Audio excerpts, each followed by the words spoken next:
तो इसकी वजह से भी क्या हुआ दोस्तों कि हमें और कोई किसी प्रकार की कोई समस्या इसमें नहीं आई। दोस्तों अब हम बात करेंगे जो हमारा नेक्स्ट सब टॉपिक है उस पर बात करेंगे, उसका नाम है बफर स्टॉक।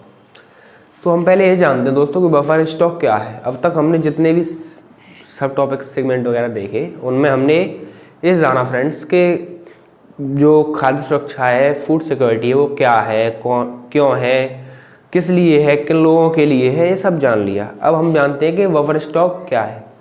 इसके बाद हम इसके नेक्स्ट सेगमेंट पे चलेंगे। तो बफर स्टॉक क्या है फ्रेंड्स? बफर स्टॉक का अर्थ होता है कि स्टॉक माने जानते हैं हम कि इकट्ठा करना अर्थात भंडारण करना, एक बहुत बड़े क्षेत्र में भंडारण करना। कैसे किसी पे कोई चीज़ है, मान लीजिए कि आप किताबें खरीद के लाते हैं और उनको बुक, मान लीजिए आपकी कोई दुकान है दोस्तों, राशन की दुकान है मान लीजिए, तो आप क्या करते हैं मार्केट से सामान खरीद के लाते हैं और उसे अपनी दुकान पर भंडारण कर लेते हैं। उसको कहते हैं, क्या कहते हैं? गोदाम में भंडारण करना। ऐसे ही इसे अगर हम बड़े लेवल पर देखें तो क्या होता है कि एक संस्था है दोस्तों, उसका नाम है भारतीय खाद्य निगम। इसको कहते हैं हम इंग्लिश में FCI, food corporation of India, भारतीय खाद्य निगम। इसका क्या कार्य रहता है दोस्तों कि जो किसान हैं उनसे उचित कीमतों पर जो अनाज है, जैसे गेहूं है, चावल है, इन सारी चीज़ों जो खाद्य पदार्थ हैं दोस्तों, उनको उचित कीमतों पर क्रय करना, और जो लोग हैं जिन लोगों को इन खाद्य पदार्थों की दोस्तों वास्तव में ज़रूरत है, उनको सही कीमतों पर उपलब्ध कराना। तो ये इसका मुख्य कार्य होता है फ्रेंड्स। तो इसमें क्या रहेगा फ्रेंड्स कि तो बफर स्टॉक क्या हुआ फ्रेंड्स कि किसानों से उचित कीमतों पर अनाज खरीदना और उसे बड़े बड़े वेयर हाउसेज में इकट्ठा करके भंडारण करके रखना है। और अब ये सब इकट्ठा कर लिया, हमने अनाज खरीद लिया किसानों से और स्टॉक करके लिए, लेकिन रखा किस लिए? जैसा कि हमने जाना कि लोगों को सही समय पर उचित मूल्यों पर अनाज उपलब्ध हो, तो इसके लिए कुछ उन तक पहुंचाने का भी तो कोई सिस्टम होगा, कोई तरीका होगा, जैसे कोई प्रक्रिया हो। तो वो आती है दोस्तों। दूसरा जो हमारा नेक्स्ट सेगमेंट है वो है सार्वजनिक वितरण प्रणाली, जिसे कहते हैं हम पब्लिक डिस्ट्रीब्यूशन सिस्टम, सार्वजनिक वितरण प्रणाली। इसके अंतर्गत क्या होता है दोस्तों कि जो गवर्नमेंट होती है उसका काम रहता है कि गवर्नमेंट और एक निजी फर्म दोनों मिलकर क्या करेंगे कि एक ऐसा सिस्टम बना देंगे जिसके अंतर्गत गवर्नमेंट नियंत्रक होगी और जो प्राइवेट फर्म होगी वो कार्य करेगी ग्राउंड लेवल पर। तो इसमें क्या होगा दोस्तों कि जो गवर्नमेंट है वो हर देश में जो जहाँ पर ज़रूरत है खाद्यान्न पहुँचाने की, जैसे जिन लोगों को वास्तव में ज़रूरत है उन लोगों तक खाद्यान्न पहुँचाने की, उनके लिए दुकान खोल देगी वहाँ पर, एक सहकारी उचित मूल्य की दुकान। इसके अंतर्गत क्या होता है फ्रेंड्स कि जो हमने स्टॉक किया था बफर स्टॉक के अंतर्गत, जो खाद्यान्न का स्टॉक किया था, उसको अब हम बांटेंगे सार्वजनिक वितरण प्रणाली के तहत। तो दुकानों पर आया माल, और निजी फर्म ने क्या किया, जिन लोगों के पास उसका एक आईडी प्रूफ होता है, जिसे कहते हैं हम दोस्तों राशन कार्ड। अगर आपने देखा होगा तो आपको मालूम होगा कि पीले कलर का कार्ड होता है, जिसे हम राशन कार्ड कहते हैं। उसको दिखाते हैं दुकान पे, जो उसके धारक होते हैं उस कार्ड को दिखाते हैं दुकान पर, और उसके अनुरूप जितना भी उनके हिसाब का जो सामान होता है, जैसे दाल हुई, चीनी है, गेहूं है, चावल है और मिट्टी का तेल है वगैरह, जो सामान मिलता है वो वहाँ पे उनको मिल जाएगा। और उसके लिए जो गवर्नमेंट द्वारा जो कीमतें निश्चित की गई हैं, उन उचित कीमतों पर उन्हें जो पेमेंट करना है वो पे कर देंगे और उसके बदले उनको सामान मिल जाएगा। तो लेकिन दोस्तों होता ये है कि जैसे गवर्नमेंट ने सरकार जो किसान थे उनसे सामान खरीदा, तो कैसे खरीदेगी? उचित मूल्य पर। यहाँ पर जो उचित मूल्य उसको हम कहते हैं दोस्तों MSP, मिनिमम सपोर्टिव प्राइस, अर्थात न्यूनतम समर्थन मूल्य। गवर्नमेंट क्या करेगी, फसल उगने से पहले ही ये तय कर देगी कि किन कीमतों पर हमें अनाज खरीदना है, और उन कीमतों पर फसल हो जाने के बाद वो अनाज खरीद लेती है। अब अनाज खरीद लिया, अब क्या करेंगे कि उस अनाज की जो कीमतें थी उनको पहले फिक्स कर दिए जो मिनिमम सपोर्टेड प्राइस के अंतर्गत।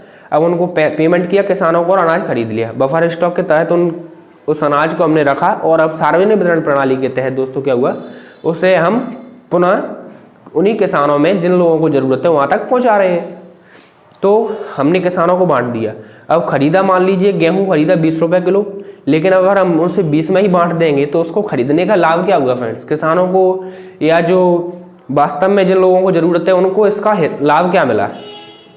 तो इसको क्या करेंगे, वे कम कीमतों पर, उचित कीमतों पर बेचेंगे, या बेचना नहीं कहेंगे, शब्द का अगर हम जो उपयोग है ना करके हम कहेंगे दोस्तों कि बांटना, एक तरीके से मुफ्त में बांटना। कैसे? जैसे 20 रुपये किलो में खरीदा और 1 रुपये किलो गेहूं जो आज जो सहकारी दुकानें होती हैं दोस्तों उचित मूल्य की, उन पर मिल रहा है 1 रुपये किलो में गेहूं, 2 रुपये किलो में चावल, 5 रुपये किलो में चीनी। तो जो मार्केट प्राइस है उससे कई गुना कम कीमतों पर हमें वो मिल जाता है। तो ये क्या होता है, एक कल्याणकारी राज्य का दायित्व होता है कि वो जनता को कम कीमतों पर जो खाद्यान्न है वो उपलब्ध कराए जिन लोगों को जरूरत है। तो आपने देख लिया दोस्तों कि सार्वजनिक वितरण प्रणाली क्या है। इसमें क्या होता है, गवर्नमेंट, नियंत्रक और जो प्राइवेट फर्म होती है वो ग्राउंड लेवल पर कार्य करती है, जैसा कि आपने देख लिया वीडियो में। तो अब हम आगे चलते हैं। इसका मूल जो रहता है दोस्तों, इसका रहता है कि जो निचले वर्ग के जो लोग हैं, जो निम्न वर्ग के लोग हैं, उनको सही कीमतों पर, उचित कीमतों पर खाद्यान्न मिल जाए जिससे वो अपना पेट पाल सके। ये इसका मुख्य उद्देश्य रहता है। इसके बाद हम दोस्तों अगली सेगमेंट में बात करेंगे, वो है खाद्य सुरक्षा से जुड़े कुछ ऐसे उपाय जो गवर्नमेंट ने उठाए, कुछ ऐसे कदम जो गवर्नमेंट ने उठाए और कुछ ऐसे उपाय जो गवर्नमेंट ने किए। तो इसमें हम देखेंगे, पहला था दोस्तों, हमने देखा कि जाना हरित क्रांति, ग्रीन रिवॉल्यूशन। हरित क्रांति के अंतर्गत हमने देखा कि दोस्तों कि कैसे हरित क्रांति से जो देश में एक तरीके से रिवॉल्यूशन हुआ, काय का, चावल का, गेहूं का और दलहन फसलों का। इससे क्या है, जो हमारी फूड सिक्योरिटी थी वो मजबूत हुई, फूड तंत्र, जो खाद्यान्न तंत्र था वो मजबूत हो गया दोस्तों। दूसरा था हमारा सार्वजनिक वितरण प्रणाली, जैसा कि जिस पे हम अभी तो कुछ देर पहले ही बात कर रहे थे, चंद सेकंड्स पहले। तो सार्वजनिक वितरण प्रणाली को हमने जान लिया। इसके बाद जो अगला है वो है एकीकृत बाल विकास, अर्थात ऐसे बच्चे जो कुपोषित रह गए, जिनको कम उम्र में ही माता पिता का साया उठ गया, या ये मान सकते हैं कि ऐसे बच्चे हैं जिनके माता पिता वास्तव में उन्हें पोषित भोजन कराने की उनकी, ये कह सकते हैं दोस्तों कि उनकी इतनी गुंजाइश नहीं है कि वो अपने बच्चों को अच्छा खाना खिला सकें, तो उसको एकीकृत बाल विकास सेवाओं के अंतर्गत रखा गया। इसके बाद अगला आया दोस्तों काम के बदले अनाज। ये 1977 में शुरू हुआ, काम के बदले अनाज। इसके अंतर्गत क्या हुआ फ्रेंड्स के जो लोग थे उनको काम मिला।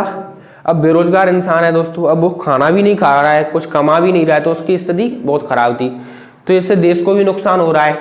तो इसके अंतर्गत क्या हुआ फ्रेंड्स कि जो लोग हैं उनको काम दिया जाता गवर्नमेंट के द्वारा, सार्वजनिक कार्य, जैसे सड़क बन रही है, कोई स्कूल या अस्पताल बन रहा है, तो वहाँ पे लोगों को कार्य दिया जाता। अब काम करेंगे, उनको कुछ, उनके काम के बदले कुछ चाहिए भी तो उधर से, तो उसके बदले वे पैसे ना देकर उन्हें अनाज देते थे। तो इससे क्या होता था, उनकी जो खाद्यान्न जरूरतें थी वे पूरी हो जाती थी। तो ऐसे इसे कहते हैं हम दोस्तों काम के बदले अनाज। ये भी एक अच्छी पहल थी फ्रेंड्स। ये जो मैं बता रहा हूँ पॉइंट्स फ्रेंड्स, इसको आप क्या अगर नोट कर लेंगे ना तो ये आपको बहुत हेल्प देंगे आगे चल के। जैसे आप कोई पेपर मैन के बारे में लिखेंगे तो ऐसे प्रश्न आ जाते हैं कई बार कि जो कल्याणकारी राज्य होता है या गवर्नमेंट होती है, उसकी जनता के प्रति खाद्य क्षेत्र में क्या भूमिका रहती है, या अब तक हमारी गवर्नमेंट ने ऐसा क्या किया, तो उनके कदमों के बारे में उन्होंने क्या उपाय किए, तो इनको हम बता सकते हैं। अगला है दोस्तों इसी में गरीबी उन्मूलन कार्यक्रम। ऐसे कार्यक्रम चलाए गए जिससे लोग की जो गरीबी है वो थोड़ी सी कम हो, लोग उस क्षेत्र से थोड़े से बाहर निकलें जहाँ पे भी रह रहे हैं और कुछ एक्स्ट्रा इनकम कमाएं। जिससे क्या होगा कि जब एक्स्ट्रा इनकम कमाएंगे तो वे अपनी ज़रूरतें अच्छे से पूरी कर पाएंगे, तो वे क्या होगा, सरकार पर डिपेंड नहीं रहेंगे। और जब सरकार पर डिपेंड नहीं रहेंगे तो फ्रेंड्स क्या होगा, सरकार पर दबाव कम होगा। और सरकार जो पैसा गरीबों के कल्याण में खर्च कर रही है वो तो ठीक है, लेकिन गरीबों पर जो अपव्यय कर रही है उससे क्या होगा, हम किसी अन्य क्षेत्र में उपयोग कर सकेंगे। तो ये देखा हमने गरीबी उन्मूलन कार्यक्रम, जैसे कई कार्यक्रम चलाए गए, जैसे मनरेगा था दोस्तों, महात्मा गांधी नेशनल जो गारंटी योजना थी, रोजगार गारंटी योजना दोस्तों, तो उसके अंतर्गत लोगों को रोजगार दिया जाता था। ऐसे कई कार्यक्रम थे। तो अगला हम बात करते हैं दोस्तों, इसी में है जो 7वां पॉइंट है वो है भारत खाद्य सुरक्षा अधिनियम 2013। भारत में जो खाद्य सुरक्षा अधिनियम आया वो आया 2013 में। इसके अंतर्गत क्या हुआ फ्रेंड्स कि जो 75% ग्रामीण जनसंख्या और 50% शहरी जनसंख्या को इस लायक बनाया गया कि वे खुद से रोजगार अपना पा सकें, खुद का अपना कुछ कर सकें, यह शिक्षित किया गया। तो ऐसी व्यवस्था की गई कि जो शहरी एवं ग्रामीण जनसंख्या है वे अपने खाद्यान्न की व्यवस्था स्वयं कर सकें।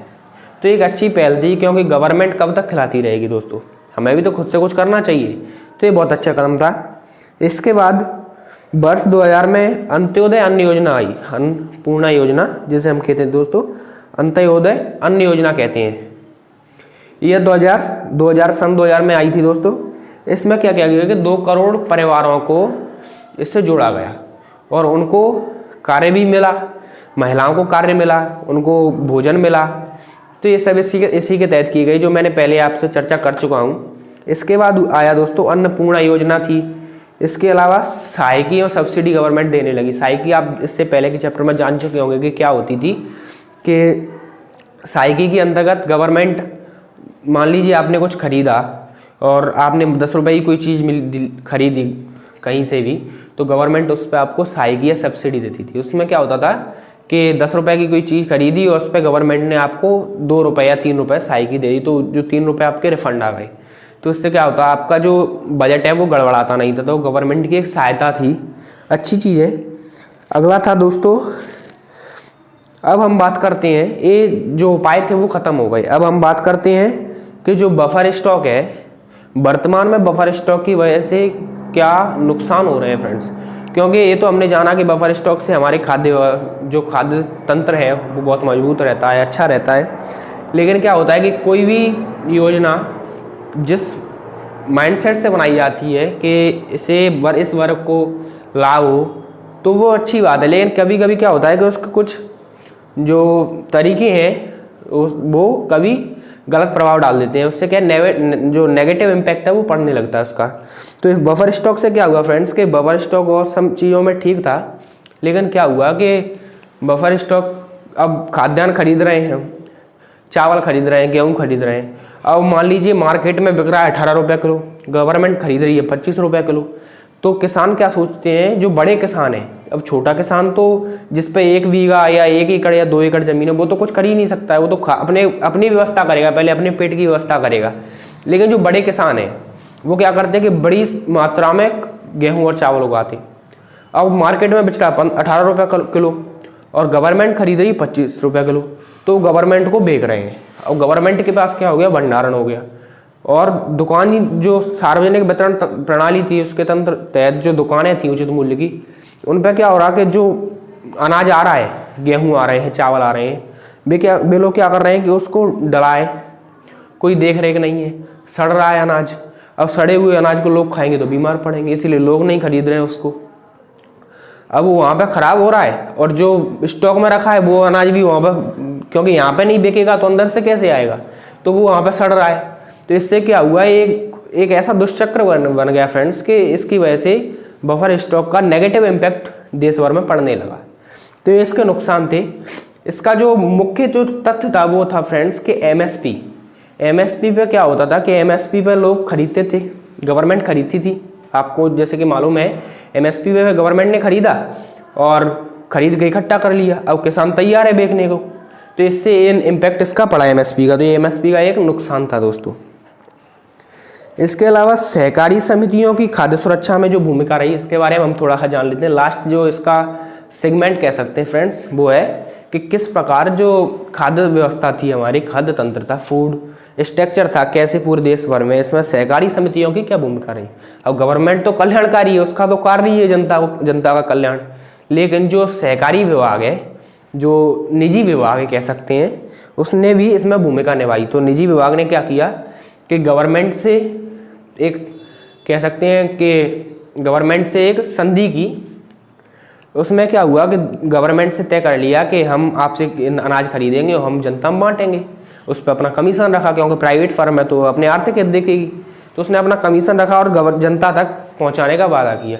तो तमिलनाडु का एक तथ्य दोस्तों कि तमिलनाडु में 94% जो अच्छे से अनाज जो वो है सहकारी दुकानें हैं वो चल रही हैं।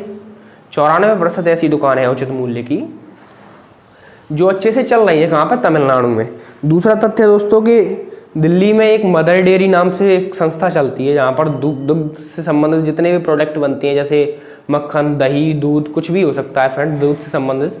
तो मदर डेयरी में क्या हुआ कि गवर्नमेंट से मिली, और वो अब क्या हो गई, निजी और गवर्नमेंट। अब कैसी हो गई वो, सहकारी समिति।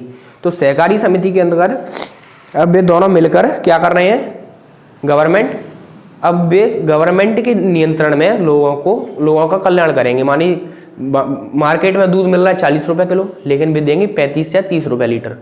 तो इससे क्या हुआ कि जनता का भी हित हो रहा है और जो निजी कंपनी है वो अपना हित कर रही है। तो ये अच्छी बात है। इसके अंतर्गत सरकार जो सब्जियां हैं, फल फूल हैं, ये भी उपलब्ध करा रहे थे। इसके अलावा एक गुजरात में है, जिसे हम गुजरात में अमूल डेयरी के नाम से जानते हैं, अमूल मिल्क आप सब हर जगह जानते हैं। इसमें क्या है, इसने एक तरीके से श्वेत क्रांति ला दी, जिसे हम कहते हैं व्हाइट रिवॉल्यूशन कहते हैं इसको दोस्तों हम। श्वेत क्रांति में मतलब जो दुग्ध क्षेत्र था हमारा, जैसे जो दूध वाला क्षेत्र था, जो डेयरी से संबंधित जो क्षेत्र था, उसमें एक अच्छी क्रांति आई और लोगों तक दूध कम कीमतों पर उपलब्ध होने लगा, दूध से संबंधित जो प्रोडक्ट थे। तो मुझे नहीं लगता दोस्तों कि इसके अलावा और कुछ इस चैप्टर में ऐसा खास है। अगर आपको मेरे हिसाब से पढ़ना हो तो शायद आप पढ़ सकते हैं एनसीईआरटी की बुक्स में।